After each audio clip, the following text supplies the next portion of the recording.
Clearly naman, hindi to ghost project kasi may nakatayo. At ito, kaya rin naman hindi na tapos kasi nga, naubos yung pondo. Tama naman. Kasi pag ghost project, wala ka makikita. Eh may poste naman eh. Kaya hindi sa ghost.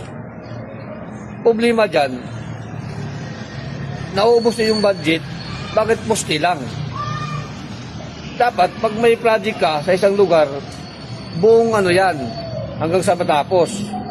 Eh saan yung ibang pondo? Bakit poste lang? Dapat hindi pa rin bagong budget. Hanapin niyo yung budget na hindi nagamit. Kasi hindi nga natapos. Di ba? Nagtataka lang ako mga calls. Dati kay Pangulong Duterte, pinaganda niya yung Davao. Hindi lang sa Davao, sa ibang city. Nilagyan niya ng mga airport.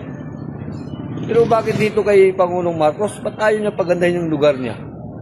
Di ba? Ba't ayaw niya? Ikira mo naman, poste lang. Parang lang siya, Super Mario.